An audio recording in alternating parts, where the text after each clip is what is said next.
لله نحمده ونستعينه ونستغفره ونؤمن به ونتوكل عليه ونعوذ بالله من شرور أنفسنا ومن سيئات أعمالنا من يهده الله فلا مضل له ومن يضلل فلا هادي له ونشهد أن لا إله إلا الله وحده لا شريك له ونشهد أن سيدنا ونبينا وإمامنا ومولانا محمدا عبده ورسوله صلى الله تبارك وتعالى عليه وعلى آله وصحبه وبارك وسلم تسليما كثيرا كثيرا. أما بعد فعن أبي مالك الأشعري رضي الله تعالى عنه أنه قال قال رسول الله صلى الله عليه وسلم: 4 في أمتي من أمر الجاهلية: الفقر في الأحساب والطعن في الأنساب والاستسقاء بالنجوم والنياحة أو كما قال صلى الله عليه وسلم. حضرات علماء کرام، بزرگان محترم اور نوجوان ساتھیوں، محرم الحرام کا یہ بابرکت و عظمت مہینہ اور اللہ کے اس پاک اور مقدس گھر میں سرکار دو عالم جناب محمد رسول اللہ صلی اللہ تعالی علیہ وسلم، آپ کے افراد خانہ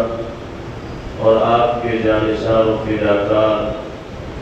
صحابہ کرام رضوان اللہ تعالی علیہ اجمعین کے مبارک و پاکیزہ تذکرے کو سننے اور سنانے کی مناسبت سے جمع ہونا ہم سب کے لیے بڑی سعادت و شرف کا باعث ہے۔ اللہ تعالی ہمارے اس مل بیٹھنے کو، اجتماع کو اپنی بارگاہ میں شرف قبول نصیب فرمائیں اور پیغمبر علیہ السلام سے، آپ کے اہل خانہ اور صحابہ کرام رضوان اللہ تعالی علیہ اجمعین سے سچی عقیدت و محبت کا مظاہرہ کرنا اللہ رب العزت والجلال ہم سب کے لیے سہل و آسان فرمائے۔ ہمیں اس حقیقت کا علم ہونا چاہیے کہ اللہ تعالی نے ایمان کی جس بیش قیمت نعمت و دولت سے ہمیں نوازا ہے، وہ اس وقت تک کامل و مکمل نہیں ہو سکتی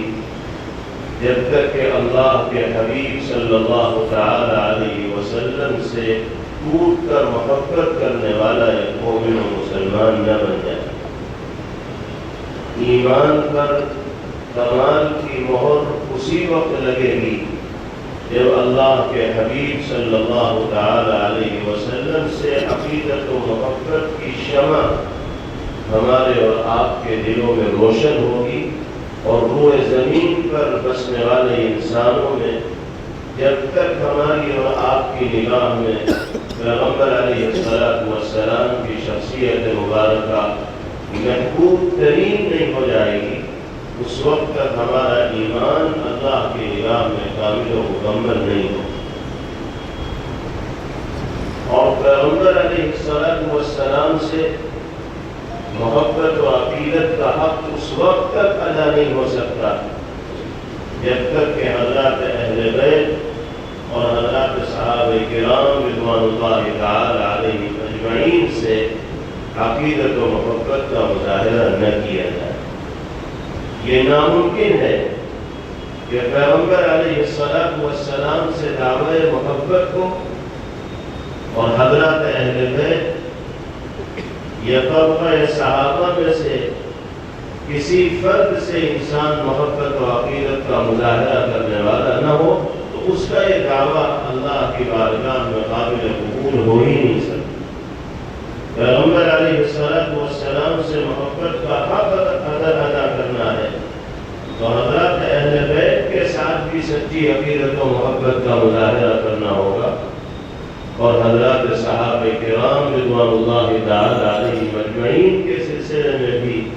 عظمت و عقیدت و محبت کے چراغ کو اپنے دلوں کے اندر روشن رکھنا ہو۔ سیدنا حضرت ابو ہریرہ رضی اللہ تعالی عنہ ارشاد فرماتے ہیں کہ ایک مرتبہ جناب رسول اللہ صلی اللہ تعالی علیہ وسلم ہمارے درمیان تشریف لائے، اور آپ کی گود میں آپ کے دونوں نواسے تھے، حضرت حسن اور حضرت حسین رضی اللہ تعالی عنہما۔ کبھی ایک کاندھے پر ایک نواسے کو پیغمبر علیہ السلام بٹھاتے اور دوسرے کاندھے پر دوسرے نواسے کو بٹھاتے،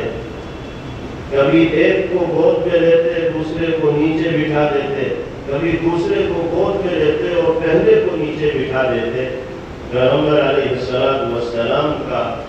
اپنے نواسوں کے ساتھ محبت کا یہ انداز صحابہ کرام رضوان اللہ تعالی علیہم اجمعین کی نگاہوں کے سامنے ہے۔ ایک صحابی عرض کرتے ہیں کہ یا رسول اللہ اتحبونہ، کہ اللہ کے رسول کیا آپ اپنے ان نواسوں سے محبت فرماتے ہیں؟ جواب دیا نبی کریم علیہ السلام نے، من احبہما فقد احبنی ومن ابغضہما فقد ابغضنی۔ تم یہ پوچھتے ہو کہ میں ان سے محبت کرتا ہوں یا نہیں کرتا؟ سنو، جو میرے ان نواسوں سے محبت کا مظاہرہ کرے گا وہ در حقیقت مجھ سے محبت کرنے والا ہے، اور جو ان کے سلسلے میں سوء ظن یا بدگمانی کا شکار ہوگا، یہ بغض و کینہ اپنے دل کے اندر رکھنے والا ہوگا، وہ میرے سلسلے میں بغض و کینے کا جذبہ اپنے دل کے اندر رکھنے والا ہے۔ معیار بتا دیا پیغمبر علیہ السلام نے اپنی ذات پاک کے ساتھ عقیدت و محبت کا۔ اللہ کے حبیب صلی اللہ علیہ وسلم سے سچی عقیدت و محبت کا حق اس وقت تک ادا ہو ہی نہیں سکتا جب تک کہ آپ کے افراد خانہ سے حضرات اہل بیت رضوان اللہ علیہم اجمعین سے سچی عقیدت و محبت کا مظاہرہ نہیں کیا جائے۔ اہل بیت میں حضرات ازواج مطہرات رضوان اللہ علیہم اجمعین آتی ہیں، جن کو امہات المؤمنین کہا جاتا ہے۔ پیغمبر علیہ السلام کی صاحبزادیاں آتی ہیں، بنات طیبات آتے ہیں، آپ کے صاحبزادے آتے ہیں، سیدنا حضرت حسن و حسین رضی اللہ تعالی عنہما آتے ہیں، سیدنا حضرت علی بن ابی طالب کرم اللہ وجہہ آتے ہیں۔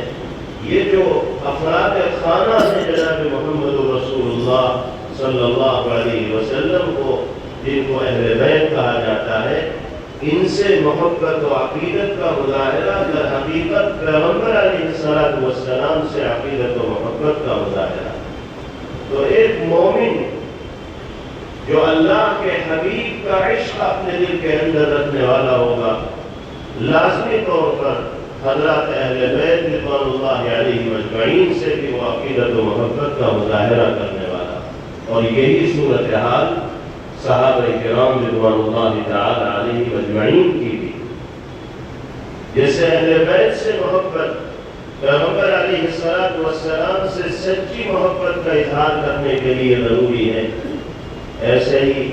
جناب رسول اللہ صلی اللہ تعالی علیہ وسلم کے اشاروں پر جان و تن نشاور کرنے کا جذبہ رکھنے والی جماعت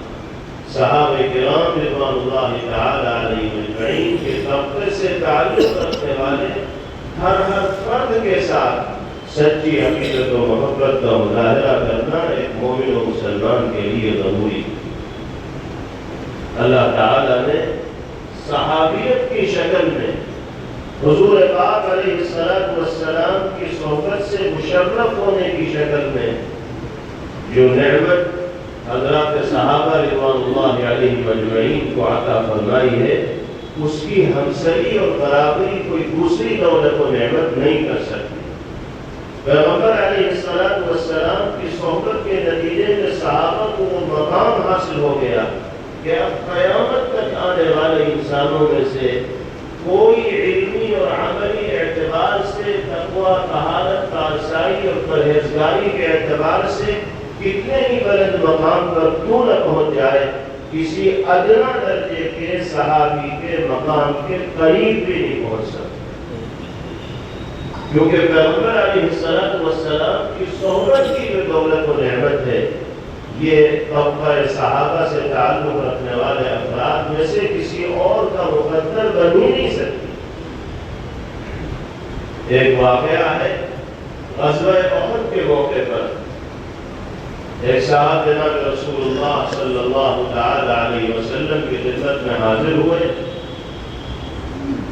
اور انہوں نے غزوے میں شرکت کی خواہش ظاہر کی۔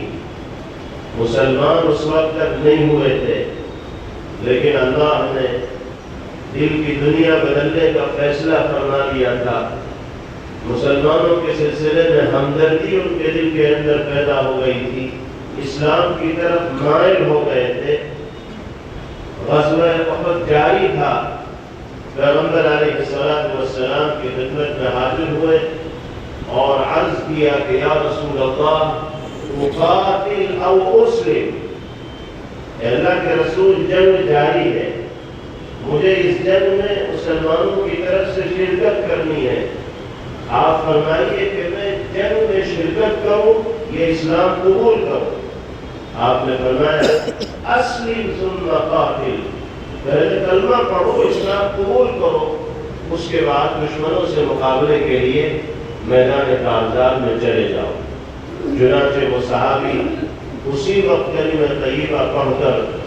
مشرف باسلام ہوتے ہیں اور دشمنان دین کا مقابلہ کرنے کے لیے میدان کارزار کی طرف روانہ ہو جاتے ہیں۔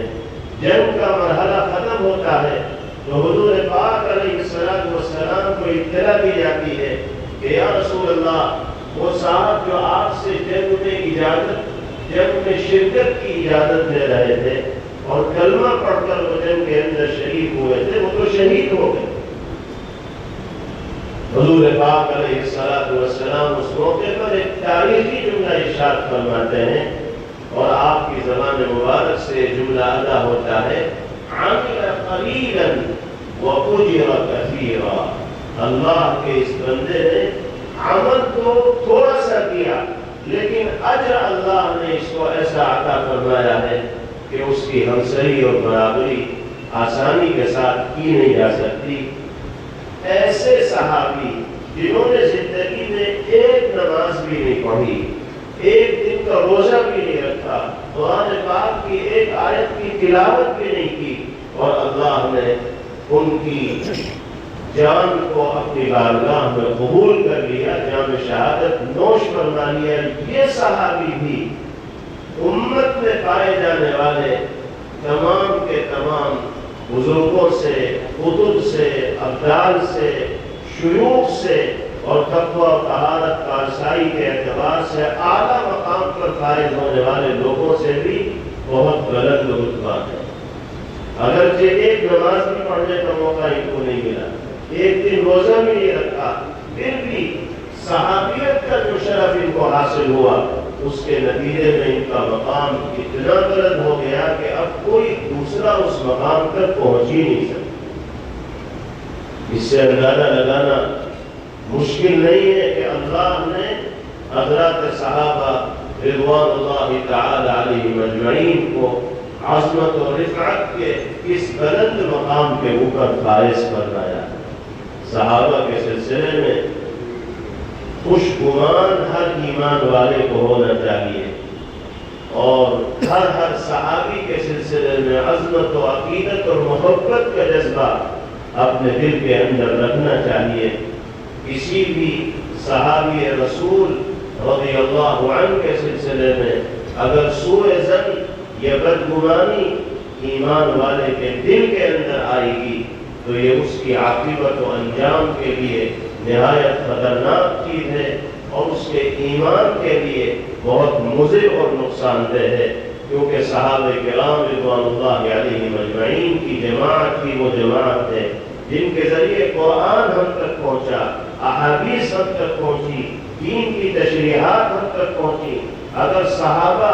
یا صحابہ کے طبقے سے تعلق رکھنے والے چند افراد کو معتبر نہیں مانا جائے گا اور ان کے سلسلے میں خوشگمانی اور عقیدت و محبت کا مظاہرہ نہیں کیا جائے گا تو پھر دین کی بنیادوں پر اعتماد کرنا اور بھروسہ رکھنا مشکل و دشوار ہو جائے گا۔ بعض لوگ ہیں جو صحابہ کرام رضوان اللہ علیہم اجمعین کے سلسلے میں زبان طعن دراز کرتے ہیں، گستاخانہ جملے اپنی زبان سے ادا کرتے ہیں اور گستاخانہ کلمات اپنے قلم سے تحریر کرتے ہیں۔ اللہ کے حبیب صلی اللہ علیہ وسلم نے دنیا میں آنے والے ایسے ہی لوگوں کو پیش نظر رکھ کر ارشاد فرمایا تھا، اللہ اللہ فی اصحابی لا تتخذوهم غرضا من بعدی، میرے صحابہ کو تنقید کا نشانہ بنانے سے پہلے 100 مرتبہ سوچ لیا کرو کہ اللہ کی بارگاہ میں تمہیں جواب دہ ہونا پڑے۔ لا تتخذوهم غرضا من بعدی، میرے بعد میرے صحابہ میں سے کسی کو نشانہ مت بنا۔ فمن احبهم فبحبی احبهم ومن ابغضهم فببغضی ابغضهم، اس لیے کہ جو صحابہ سے محبت کرنے والے ہیں وہ مجھ سے محبت کی وجہ سے صحابہ سے محبت کرنے والے ہیں، اور جو صحابہ سے بغض و کینہ رکھنے والے ہیں وہ در حقیقت مجھ سے بغض و کینہ رکھنے کی وجہ سے صحابہ سے بغض و کینہ رکھ رہے ہیں۔ ومن آذاهم فقد آذانی، اور جو صحابہ کو اذیت دیں گے، تکلیف پہنچائیں گے، وہ مجھے تکلیف پہنچانے والے ہیں۔ ومن آذانی فقد آذى اللہ، اور جو مجھے تکلیف پہنچانے والے ہیں وہ در حقیقت اللہ کو تکلیف پہنچانے والے ہیں۔ اللہ تعالیٰ نے قرآن مقدس میں کیا بجا صحابہ کرام رضوان اللہ تعالی علیہم اجمعین کے مؤمن کامل ہونے کی، مخلص کامل ہونے کی شہادت و گواہی دی ہے۔ رضی اللہ عنہم ورضوا عنہ کے ذریعے اللہ تعالیٰ نے طبقہ صحابہ سے تعلق رکھنے والے تمام افراد کے حق میں رضا اور رضوان کا پروانہ جاری کیا ہے۔ اللہ رب العزت والجلال جس طبقے کے لیے رضا اور رضوان، عفو و مغفرت اور جنتی ہونے کا پروانہ جاری کر دیں، اس طبقے سے تعلق رکھنے والے کسی فرد کے سلسلے میں بدگمانی اپنے دل کے اندر لانے والا انسان محروم القسمت اور بدنصیب کہلائے۔ اللہ تعالی ہم سب کے دلوں کو نور ایمانی سے منور فرمائے۔ حضرات اہل بیت اور حضرات صحابہ کرام رضوان اللہ تعالی علیہم اجمعین سے سچی عقیدت و محبت کا مظاہرہ کرتے ہوئے روئے زمین پر زندگی گزارنا باری تعالی ہم سب کے لیے سہل و آسان فرمائے۔ میں نے آپ کے سامنے شروع میں ایک حدیث پاک پڑھی ہے، اس میں 4 باتیں جناب رسول اللہ صلی اللہ علیہ وسلم نے ارشاد فرمایا۔ پس منظر اس حدیث مبارک کا یہ ہے کہ اللہ کے حبیب صلی اللہ تعالی علیہ وسلم جب دنیا میں تشریف لائے تو ہر طرح کے جرائم اور بدعمالیاں دنیا کے اندر عام تھی۔ انسانی سماج میں کوئی ایسی خرابی نہیں تھی جو مشاہدے میں نہ آ رہی ہو اور پائی نہ جا رہی۔ قتل و غارت گری کا بازار گرم تھا، بدکاری عام تھی، شراب نوشی اس سماج و معاشرے میں زندگی گزارنے والے افراد کی گھٹی کے اندر پڑی ہوئی تھی۔ برسہ برس سے قبائل و برادریوں کے درمیان آپسی جنگیں ہوتی چلی جا رہی تھی۔ جھوٹ، بے ایمانی، دغا بازی، دھوکہ دھڑی، ظلم و ستم، خیانت، جوا، سٹا، رشوت کون سی ایسی برائی تھی جو اس زمانے کے اندر نہیں پائی جاتی؟ بے بنیاد رسومات، خرافات، خلاف شرع اعمال گھر گھر کے اندر داخل تھے اور عام تھے۔ سرکار دو عالم جناب محمد رسول اللہ صلی اللہ علیہ وسلم نے ایسے ماحول میں دنیا کے اندر آنکھ کھولی، اور پھر آپ نے اللہ کے حکم سے یہ بھی بات دی کرے اس طرح کی تمام برائیوں کو سماج و معاشرے سے اور انسانوں کے درمیان سے ختم کرنے کا کام کیا، یہاں تک کہ آپ منصب نبوت پر فائز ہوئے اور آپ نے لوگوں کے درمیان دین کی دعوت کا فریضہ انجام دینا شروع کیا، اللہ کے بندوں کو بتایا کہ بندگی کا سلیقہ کیا ہوتا ہے، اللہ کی عبدیت کے تقاضے کیا ہوتے ہیں، ایک سچے ایمان والے کو، ایک مومن بندے کو کیسی زندگی گزارنی چاہیے۔ یہ تمام کے تمام اصول ہیں، آداب ہیں جو پیغمبر علیہ السلام نے سکھائے۔ قتل و غارت گری، شراب نوشی، بدکاری، جھوٹ، بے ایمانی، خیانت، اس طرح کی تمام برائیوں کی قباحت و شناعت حضور پاک علیہ السلام نے لوگوں کے دلوں کے اندر بٹھائی، اور اللہ نے نبی پاک علیہ السلام کی محنت کے اثرات دنیا کے اندر نمایاں فرمائے۔ آپ کی آمد کی برکت سے دنیا کا نقشہ تبدیل ہونا شروع ہوا۔ وہ دنیا جو جہالت و ظلمت کے تاریک اندھیرے کے اندر ڈوبی ہوئی تھی، پیغمبر علیہ السلام کے ذریعے نور ایمانی کی کرنیں جب اس ماحول میں عام ہونی شروع ہوئی تو اللہ تعالیٰ نے اسی دنیا میں زندگی گزارنے والے انسانی سماج کو ظلمت و جہالت کے دلدل سے باہر نکل کر زندگی گزارنے کا موقع میسر کیا، اور جو لوگ حضور پاک علیہ السلام کے دامن سے وابستہ ہوتے چلے گئے، آپ کے اثرات قبول کرتے چلے گئے، آپ کی تعلیمات و ہدایات پر عمل کرنے لگے، اللہ نے ان کی زندگی میں ایسی تبدیلی پیدا فرمائی اور ایسی پاکیزہ زندگی کا پھر انہیں حامل بنایا کہ قیامت تک آنے والے انسانوں کے لیے ان کی زندگیوں کو مثال بنا دیا۔ حضرات صحابہ کرام رضوان اللہ علیہم اجمعین کا تعلق بھی تو اسی طبقے کے ساتھ تھا۔ اللہ کے حبیب صلی اللہ تعالی علیہ وسلم کے دامن حق سے وابستہ ہونے سے پہلے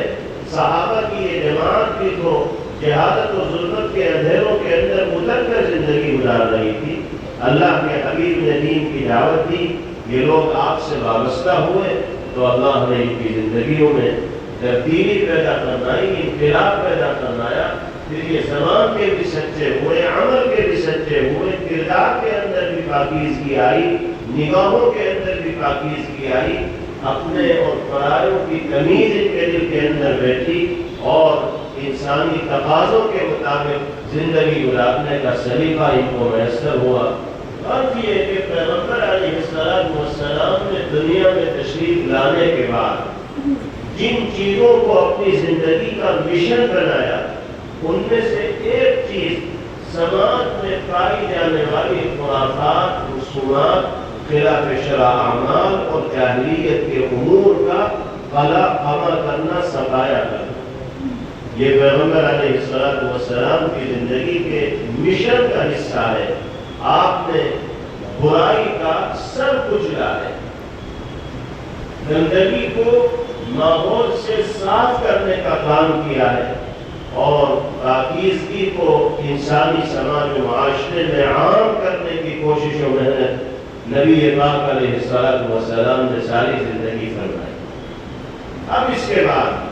حضور پاک علیہ السلام کے ارشاد گرامی سنیے۔ حضرت ابو مالک اشعری رضی اللہ تعالی عنہ ارشاد فرماتے ہیں، نبی کریم علیہ السلام نے فرمایا،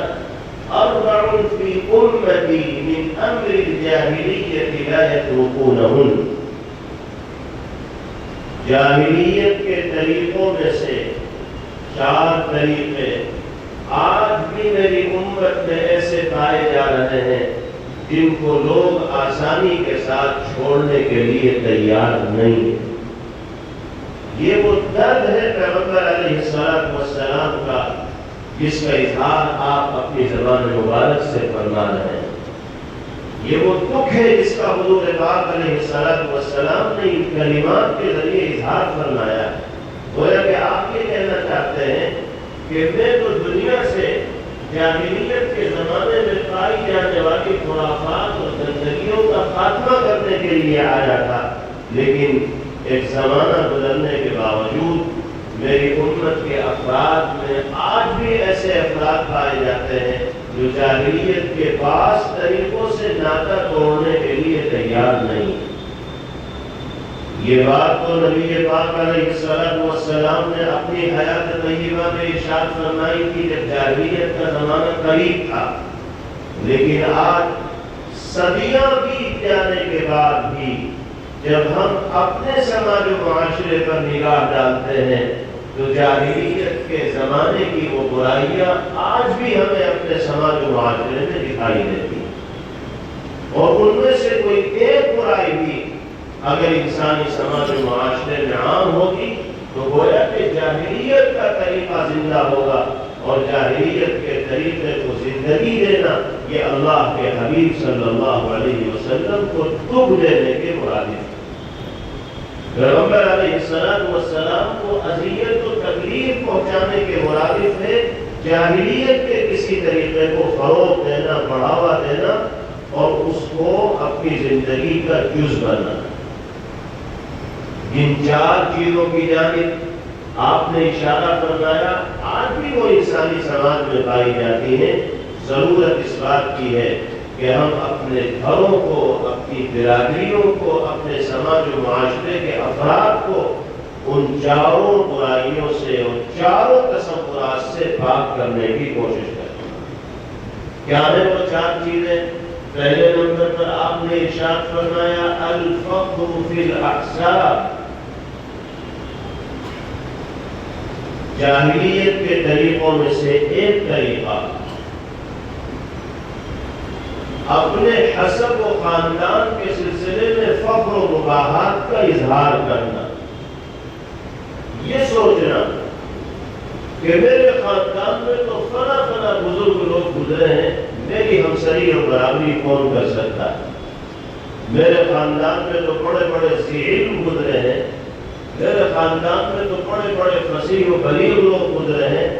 میرے خاندان میں تو یہ بزنس رہا ہے، یہ کاروبار رہا ہے، فلاں اتنا بڑا جاگیردار رہا، فلاں اتنا بڑا زمیندار رہا، فلاں کے اتنے بنگلے رہے اور فلاں اتنا مالدار رہا، میرا تعلق اس خاندان سے دوسرے میرا کیا مقابلہ کر سکتے ہیں؟ یہ جو تصور ہے اللہ کے حبیب صلی اللہ علیہ وسلم فرما رہے ہیں یہ اسلامی تصور نہیں ہے، جاہلیت کا تصور۔ اللہ کے یہاں عظمت و رفعت اور بلندی کا معیار کسی مخصوص خاندان سے تعلق نہیں ہے، بلکہ اللہ کے یہاں عظمت و رفعت و کامیابی کا معیار تقوی کی صفت سے متصف ہو کر زندگی گزارنا اور خوف الہی اور خشیت خداوندی کے جذبے سے سرشار ہونا۔ آدمی کسی بھی برادری سے تعلق رکھتا ہو، کسی بھی خاندان سے اس کی وابستگی ہو، اگر اس کے دل میں نور ایمانی ہے، اللہ کا ڈر ہے، آخرت میں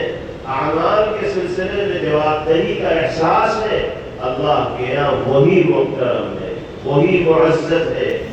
اسی کے درجات اور مراتب بلند ہوں گے۔ محض یہ سوچ لینا کہ میرا تعلق فلاں خاندان کے ساتھ ہے، فلاں لوگوں کے ساتھ ہے اور میرے خاندان میں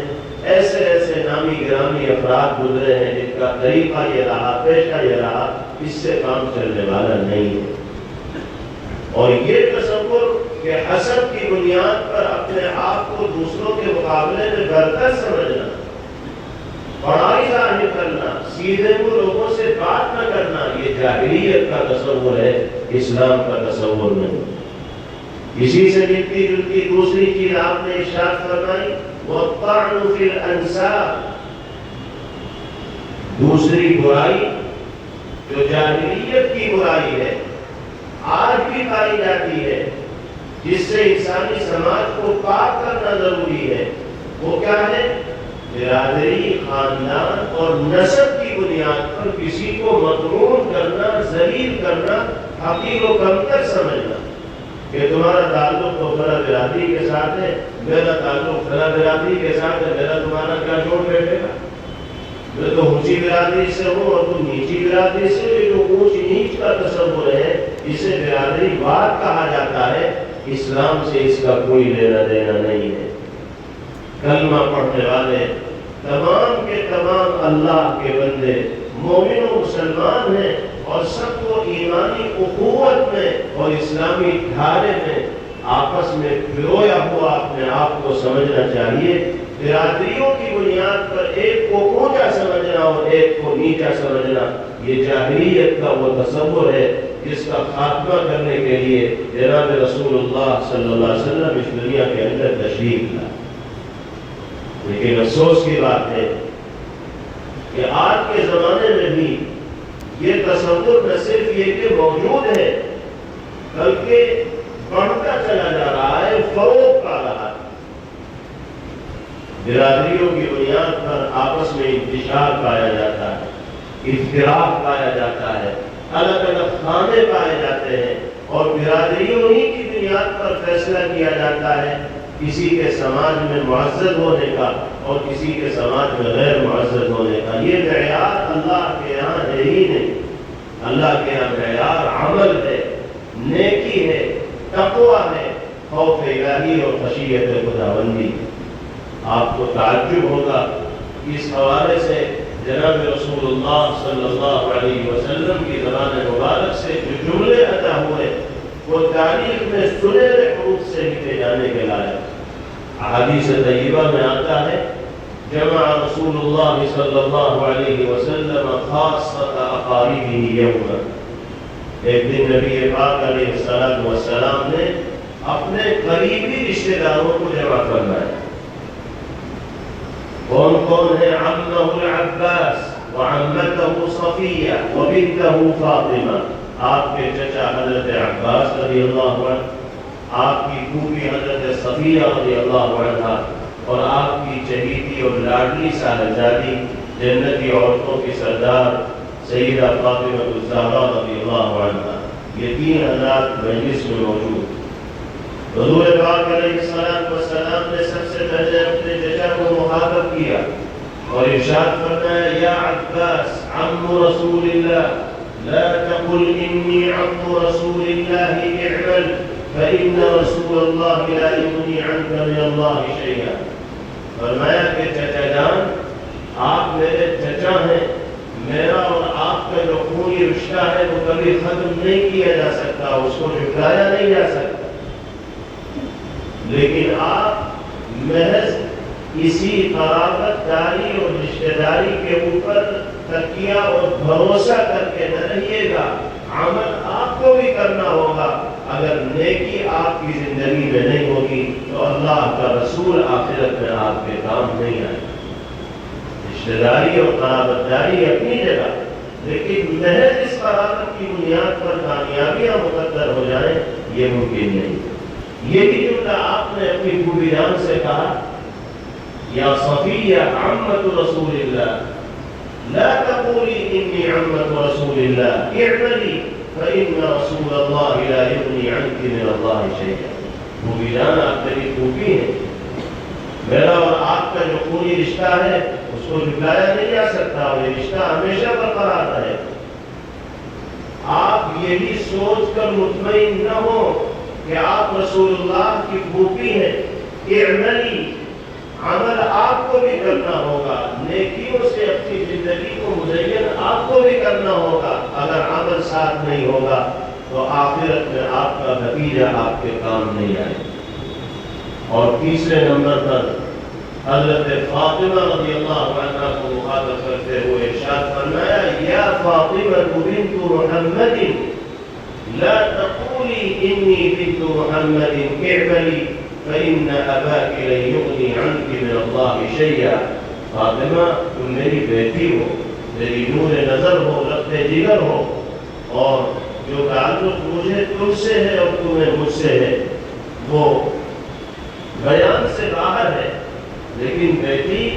صرف اسی پہ بھروسہ کر کے مت بیٹھ جانا کہ میں رسول اللہ کی بیٹی ہوں۔ اعملی، عمل تمہیں بھی کرنا ہوگا، نیکیوں سے زندگی تمہیں بھی آراستہ کرنی ہوگی۔ اگر نیکیاں تمہاری زندگی میں نہیں ہوں گی تو تمہارا باپ آخرت میں تمہارے کام نہیں آئے گا۔ ان اباک لن یغنی عنک من اللہ شیئا، اور پھر فرمایا من خطأ به عمله لم يسرع به نسبه، جس انسان کا عمل اس کو پیچھے دھکیل دے، نسب اس کو آگے نہیں لے جا سکتا۔ آگے لے جانے والی چیز عمل ہے، عمل اچھے ہوں گے تو انسان کی منزلیں بلند ہوں گی، مراتب بلند ہوں گے، مقامات بلند ہوں گے، اللہ کا تقرب اس کو حاصل ہوگا۔ اور اگر عمل میں کمزوری ہے، عمل میں کوتاہی ہے، عمل میں ضعف ہے، تو نسب چاہے کتنا ہی عالی کیوں نہ ہو، محض نسب کی بنیاد پر کامیابی نہیں ملے گی، عمل کا ساتھ ضروری ہے۔ یہ وہ حقیقت ہے جس کا اظہار جناب رسول اللہ صلی اللہ علیہ وسلم نے فرمایا۔ آپ بتائیے کہ پیغمبر علیہ السلام سے نسبی قرابت سے زیادہ اعلیٰ رشتہ داری کون سی ہو سکتی ہے؟ لیکن اس میں بھی پیغمبر علیہ السلام یہ فرما رہے ہیں کہ جب تک عمل نہیں ہوگا اس وقت تک محض یہ قرابت کام نہیں آئے گی۔ اس لیے برادریوں کی بنیاد پر اونچ نیچ کا تصور دل کے اندر بٹھا لینا اور ایک دوسرے کو انہی بنیادوں کے اوپر حقیر و کمتر سمجھنا، یہ اسلامی تصور نہیں ہے بلکہ جاہلیت کا تصور ہے۔ اور اس طرح کے تصورات کا خاتمہ کرنے کے لیے جناب رسول اللہ صلی اللہ علیہ وسلم دنیا میں تشریف لائے۔ تیسری بات آپ نے فرمائی وَالْإِسْتِسْقَاءُ بِالنُّجُومِ، جاہلیت کے طریقوں میں سے ایک طریقہ جس کو لوگ چھوڑنے کے لیے تیار نہیں، وہ کیا ہے؟ اللہ رب العزت والجلال کی ذات پاک پر اعتماد و بھروسے کے خلاف کام کرنا۔ جیسے ستاروں کے بارے میں یہ سمجھنا کہ بارش ستاروں کے نکلنے کی وجہ سے ہوتی ہے۔ جاہلیت کے زمانے میں ایک چیز عام تھی اور مختلف ناموں کے ستاروں کے بارے میں یہ عقیدہ لوگوں نے اپنے دماغ میں بٹھا رکھا تھا کہ فلاں ستارہ جب نکلے گا تبھی ابر برسے گا، فلاں ستارہ جب نکلے گا تبھی بارش ہوگی، فلاں ستارہ جب نکلے گا تب ایسا ہوگا، فلاں ستارہ نکلے گا تب ایسا ہوگا۔ حالانکہ سب کچھ اللہ کے حکم سے ہوتا ہے، اسی کے اشاروں پر ہوتا ہے۔ ستارے ہو، سورج ہو، چاند ہو، یہ سب کے سب اللہ کے حکم ہی کے مطابق ہیں۔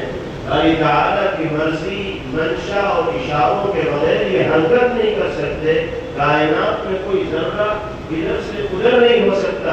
اللہ کی مرضی اور منشا کے خلاف۔ تو ستاروں کے بارے میں یہ عقیدہ رکھنا کہ یہی بارش برسانے والے ہیں، یہی موسم میں تبدیلی لانے والے ہیں، ان کی وجہ سے فضا ایسی ہوگی، ماحول ایسا ہوگا، یہ سارے کے سارے وہ تصورات ہیں، وہ عقائد ہیں جو اللہ کی ذات پاک پر اعتماد و توکل اور بھروسے کے منافی ہیں اور خلاف۔ اب جیسے بہت سے لوگ ہیں جنہیں نمازوں کی پابندی کی تو توفیق ہوتی نہیں، قرآن پاک کی تلاوت کا معمول وہ بناتے نہیں، اور مزاروں پہ جا کر درختوں پہ دھاگے باندھ کے چلے آتے ہیں اور اپنے ہاتھ پہ دھاگے بنوا لیتے ہیں، اور ذہن میں یہ بات ہوتی ہے کہ اب ہمارا کام بن جائے گا، اب کاروبار چلنے لگے گا، اب روزی میں برکت ہونے لگے گی، اب بیماری سے چھٹکارا مل جائے گا، اب برے اثرات سے حفاظت ہو جائے گی۔ یہ سارے کے سارے اعمال اللہ کی ذات پر توکل و اعتماد اور بھروسے کے منافی ہیں۔ دھاگے میں کیا رکھا ہے؟ جب تک اللہ کا حکم نہیں ہوگا کچھ نہیں ہو سکتا۔ نماز پڑھ کے اللہ کو تو راضی کرو تب جا کے کام بنے گا۔ فرائض کی ادائیگی کی توفیق نہیں ہوتی اور مزارات پہ جا کر دھاگے بنوانے سے سمجھ لیتے ہیں کہ ہم نے بہت بڑی نیکی کا کام کر لیا اور ہمارا کام تو انہیں دھاگوں سے ہو جائے گا۔ بعض لوگوں کو تعویذ پہ ایسا اعتماد ہوتا ہے اور عقیدہ ہوتا ہے کہ بس پھونک منوا لیں، دم کروا لیں اور تعویذ دے دیں، ساری بگڑی بن جائے۔ دم میں بھی دم اس وقت پیدا ہو گئے آپ نماز پڑھیں گے، نماز جب تک نہیں ہے اس وقت تک تعویذ بھی اثر انداز نہیں، پھونک بھی اثر انداز نہیں، دم بھی اثر انداز نہیں۔ تعویذ بھی اگر مؤثر ہوگا تو اللہ کے حکم سے ہوگا، ورنہ کاغذ کے اس ٹکڑے میں کوئی تاثیر نہیں۔ اور تعویذ بھی وہی جائز ہے کہ جو شریعت کے دائرے میں ہو، آیت قرآنیہ کے ذریعے ہو یا پیغمبر علیہ الصلوۃ والسلام کی احادیث طیبہ کی شکل میں ہو یا ایسے الفاظ کے ذریعے ہو جو شریعت کے منافی نہیں ہے۔ ہر طرح کے تعویذات کو استعمال کرنا بھی صحیح ہے۔ آج کل تو تعزیہ داری کا بھی ماحول خوب چل رہا ہے، اس تعزیے کو اتنا مقدس سمجھا جاتا ہے، باقاعدہ اس پر بھی دھاگے باندھے جاتے ہیں، لوگ سجدہ بھی کرتے ہیں، بڑی عظمت کے ساتھ اس کو اٹھاتے ہیں۔ اس تعزیے میں کیا رکھتا ہے؟ عالم کے اندر کیا رکھتا ہے؟ ان جھنڈیوں میں کیا رکھا ہے جس کو اٹھا کر لے جایا جا رہا ہے؟ گھوڑے چلتے ہیں تو باقاعدہ ان پہ چادریں چڑھائی جاتی ہیں، ثواب سمجھ کے چادریں چڑھائی جا رہی ہیں۔ یہ سارے کے سارے وہ اعمال ہیں جو اللہ کی ذات پر اعتماد و توکل کے منافی ہیں۔ یہ جاہلیت کے طریقے ہیں۔ انہی طریقوں کا خاتمہ کرنے کے لیے تو پیغمبر علیہ الصلوۃ والسلام دنیا میں تشریف لائے اور پیغمبر علیہ الصلوۃ والسلام سے محبت و عقیدت کا دم بھرنے والے انہی طریقوں کو اختیار کر رہے ہیں جن کا خاتمہ کرنے کے لیے اللہ کے حبیب صلی اللہ علیہ وسلم دنیا میں تشریف لائے۔ اللہ ان تمام برائیوں سے ہم سب کی حفاظت فرمائے۔ چوتھی چیز آپ نے ارشاد فرمائی وَالنِّيَاحَةُ، وہ برائیاں جو جاہلیت کے زمانے سے پائی جا رہی ہیں، جن کو لوگ آسانی سے چھوڑنے کے لیے تیار نہیں، ان میں سے ایک برائی ہے نوحہ خوانی۔ دنیا سے جانے والے کسی شخص پر باضابطہ باقاعدہ رونے کی محفلیں سجانا اور آراستہ کرنا۔ جاہلیت کے زمانے میں اور اسلام کے ابتدائی دور میں یہ طریقہ بہت عام تھا۔ باقاعدہ اس طرح کی ٹیمیں مردوں اور عورتوں کی پائی جاتی تھی جن کا کام ہی رونا دھونا ہوا کرتا تھا۔ جن گھروں میں کسی کا انتقال ہو جاتا تھا تو ان کو کرائے پہ بلایا جاتا تھا اور وہ آ کر مرنے والے کا تذکرہ کرتے تھے اور اس کا ذکر اس انداز میں کرتے تھے کہ سب کو رونا آنے لگتا تھا۔ جو جتنا زیادہ رولاتا تھا اس کو اتنا ہی بڑھیا اجرت ملا کرتی تھی۔ ایک پیشے کے طور پر اس کو اختیار کیا جاتا تھا۔ جناب رسول اللہ صلی اللہ تعالی علیہ وسلم نے کس طرح کے رونے کو شیطانی عمل قرار دیا۔ ایک رونا بولے جو فطری طور پر کسی عزیز و قریب کی جدائیگی پر انسان کو آتا ہے، اس رونے پر انسان کا اختیار نہیں ہے، غیر اختیاری طور پر رونا آتا ہے، لیکن باقاعدہ رونے دھونے کے لیے محفلیں سجانا، مجلسیں آراستہ کرنا، جس کو نوحہ خوانی کہا جاتا ہے، حضور پاک علیہ الصلوۃ والسلام فرما رہے ہیں یہ جاہلیت کے طریقوں میں سے ایک طریقہ ہے۔ اسلام میں اس طریقے کی کوئی گنجائش نہیں۔ محرم الحرام کے اس مبارک و محترم مہینے میں نوحہ خوانی اور ماتم کثرت کے ساتھ دیکھنے کو ملتا ہے۔ اور نوحہ خوانی کیوں ہوتی ہے؟ اس لیے کہ اسی ماہ مبارک کی 10 تاریخ کو نواز رسول سیدنا حضرت حسین رضی اللہ تعالی عنہ اور آپ کے رفقا نے میدان کربلا میں جام شہادت نوش کرنا ہے۔ یقیناً سیدنا حضرت حسین رضی اللہ تعالی عنہ کا سانحہ شہادت اتنا المناک اور افسوس کا باعث ہے کہ قیامت تک آنے والے مسلمان اس سانحے کی کثرت کو چیز کو محسوس کرتے رہیں گے۔ ہر ایمان والے کے دل میں حضرت حسین رضی اللہ تعالی عنہ اور دیگر شہدائے اسلام کی شہادت کی کثرت اور چیز محسوس ہوگی، لیکن سیدنا حضرت حسین رضی اللہ تعالیٰ عنہ یہ اسلام کی راہ میں جام شہادت نوش کرنے والے دیگر مقتدر حضرات کو ان سے عقیدت و محبت کا تقاضا یہ ہرگز نہیں ہے کہ ان کی شہادت کے مہینے کو یا شہادت کے دن کو سالانہ ماتم سوگ اور غم کے مہینے اور دن کے طور پر منایا جائے۔ حضرت حسین رضی اللہ تعالیٰ عنہ سے سچی عقیدت و محبت کا تقاضا ان جیسی زندگی گزارنا ہے، ان جیسے پاکیزہ کردار اپنانا ہے۔ انہوں نے دین کی خاطر جان کی بازی لگا دی، ہم بھی ہر طرح کی قربانی پیش کرنے کے لیے تیار رہیں گے۔ تو یہ حضرت حسین رضی اللہ عنہ اور دیگر شہداء اسلام سے محبت و عقیدت کا تقاضا ہوگا۔ محض محرم میں کالے کپڑے پہن لینا، ماتم کر لینا، نوحہ خوانی کی مجلسیں آراستہ کر لینا، تعزیہ داری کر لینا، علم اٹھا لینا اور یہ سمجھ لینا کہ ہم نے حب اہل بیت کا حق ادا کر دیا، حضرت حسین رضی اللہ عنہ سے محبت کا حق ادا کر دیا، یہ سوائے ضلالت و گمراہی اور غلط فہمی کے کچھ نہیں ہو سکتا۔ دین اس کا نام نہیں ہے۔ اگر کسی بڑی سے بڑی شخصیت کے دنیا سے چلے جانے پر شریعت میں سوگ، غم اور ماتم کی اجازت ہوتی تو جناب رسول اللہ صلی اللہ تعالی علیہ وسلم کے دنیا سے پردہ فرمانے کا جو دن تھا اس سے زیادہ کٹھن گھڑی نہ امت پر آئی ہے اور نہ صبح قیامت تک آ سکتی۔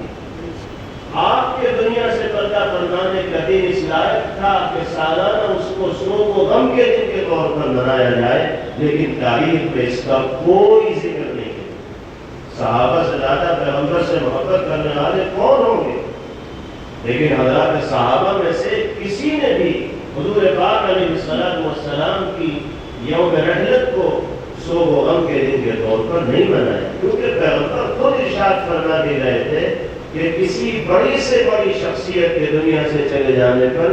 3 دن سے زیادہ سوگ منانے کی اجازت نہیں، سوائے اس عورت کے جس کا خاوند دنیا سے گیا ہو، وہ تو 4 مہینے 10 دن عدت کے طور پر گزارے گی اور یہ سوگ کے ایام ہوں گے۔ اس کے علاوہ کسی کے لیے کسی بڑے سے بڑے شخص کے دنیا سے چلے جانے پر 3 دن سے زیادہ سوگ منانے کی اجازت نہیں۔ اگر راہ اسلام میں شہید ہونے والے حضرات کے شہادت کے دن کو سوگ و غم کے دن کے طور پر منایا جانے لگے گا تو سال کے 360 دنوں میں کوئی ایک دن بھی ایسا باقی نہیں بچے گا جس میں کسی تاریخی شخصیت نے شہادت کا جام نوش نہ کیا۔ سیدنا حضرت حمزہ رضی اللہ تعالی عنہ جنہوں نے غزوہ احد میں جام شہادت نوش کیا اور پھر پیغمبر علیہ السلام کے بہت قریبی چچا ہیں اور آپ سے بہت تعلق رکھتے ہیں، حضور پاک علیہ السلام کے دل پر ان کی شہادت کا اثر بھی بہت زیادہ ہوا اور ان کو لقب ملا سید الشہداء، شہداء اسلام کے سردار ہیں۔ کیا ان کا یوم شہادت سوگ و غم کے دن کے طور پر منانے کے لائق نہیں ہے؟ حضرت عمر فاروق رضی اللہ عنہ جام شہادت نوش کرتے ہیں، حضرت عثمان غنی رضی اللہ تعالیٰ عنہ جام شہادت نوش کرتے ہیں۔ ایک طویل سلسلہ ہے راہ خدا میں اور اسلام کی خاطر شہادت کا جام نوش کرنے والوں کا، لیکن ہمیں یہ طریقہ بتایا ہی نہیں گیا ہے کہ دنیا سے جانے والوں کے دن کو، دنیا سے جانے کے دن کو یا مہینے کو سوگ و غم کے دن کے طور پر منایا جائے۔ حضرت حسین رضی اللہ تعالیٰ عنہ سے محبت، حضرات اہل بیت سے عقیدت ہمارے ایمان کا حصہ ہے۔ ان حضرات سے محبت کے بغیر ایمان کامل نہیں ہوگا، لیکن محبت کا تقاضا وہ ہرگز نہیں ہے جس کو محبت کا تقاضا سمجھ لیا گیا ہے کہ ماتمی جلوس نکال لیے جائیں، نوحہ خوانی ہو جائے، مجلسیں ہو جائیں، ننگے پیر گھوم لے 10 دن اور کالے کپڑے پہن لیں اور ہو گیا اہل بیت سے محبت کا حق ادا۔ یہ خام خیالی اور غلط فہمی۔ نبی کریم علیہ السلام نے فرمایا لیس منا من ضرب الخدود وشق الجیوب ودعا بدعوى الجاہلیہ، اس آدمی کا ہم سے کوئی تعلق نہیں جو غم کی وجہ سے اپنے رخساروں پہ ہاتھ مارے، دیواروں میں سر مارے،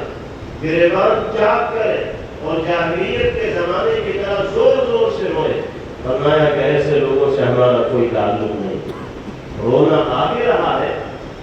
تو آپ رونے کے اوپر ضبط کیجیے۔ کوئی عزیز و قریب دنیا سے چلا گیا تو شریعت کا حکم یہ ہے کہ رونے کے اوپر کنٹرول کیا جائے،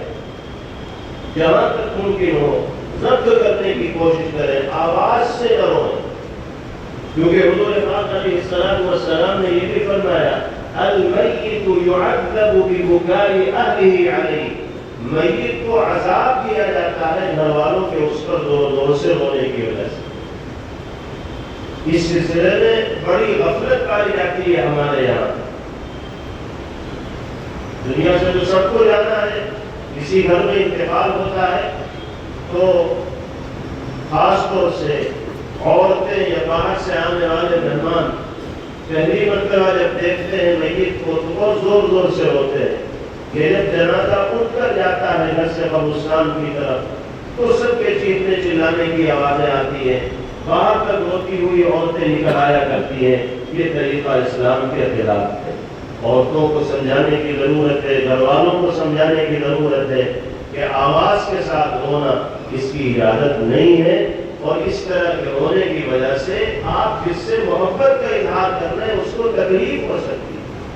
اور یہ ارشاد گرامی ہے جناب رسول اللہ صلی اللہ علیہ وسلم کا۔ بہرحال اللہ نے یہ مبارک و محترم مہینہ ہمیں عطا فرمایا، اس کو شریعت و سنت کے مطابق گزارنے کی کوشش کرنی چاہیے۔ اس مہینے میں جتنی اللہ توفیق دے نفلی روزے رکھے جائیں، خاص طور پر 9-10 محرم کا روزہ، یہ بڑی فضیلت کا حامل ہے۔ 9 محرم شروع ہو چکی ہے، کل کا روزہ ہوگا اور پرسوں کا روزہ ہوگا۔ اس کی فضیلت پیغمبر علیہ السلام نے بیان فرمائی کہ جو یوم عاشورہ کا روزہ رکھے گا تو ایک روزہ سال بھر کے گناہوں کے لیے کفارہ بنے۔ 9-10 کا رکھے، یہ 10-11 کا رکھے۔ اور جو رسومات و خرافات کی قبیل سے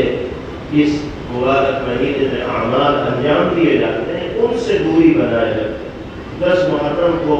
تعزیے کا جو لمبا چوڑا جلوس نکلتا ہے، خام خواہ کی بھیڑ سڑکوں کے اوپر امڑ آتی ہے، اس میں حصہ داری کا کوئی مطلب ایک مخلص مومن مسلمان کا نہ ہونا چاہیے۔ یہ محبت و عقیدت کا طریقہ ہے ہی نہیں۔ ہم جن سے محبت کرتے ہیں ان کے طریقے زندگی کو اپنائیں گے تو حق محبت ادا کرنے والے ہوں گے۔ اللہ تعالی ہم سب کے یہاں جمع ہونے کو، کہنے سننے کو قبول فرمائے۔ جامعۃ علماء شہر مراد آباد کے ذمہ داران، دینی تعلیمی بورڈ اور اصلاح معاشرہ کمیٹی کے اراکین سب کو اللہ جزائے خیر مرحمت فرمائے، جن کی محنت و جدوجہد کی وساطت سے اللہ نے ان دینی پروگراموں میں شریک ہونے کا اور استفادے کا موقع اہالیان شہر کو عطا فرمایا۔ جیسا کہ تفصیل آپ کے سامنے ہے،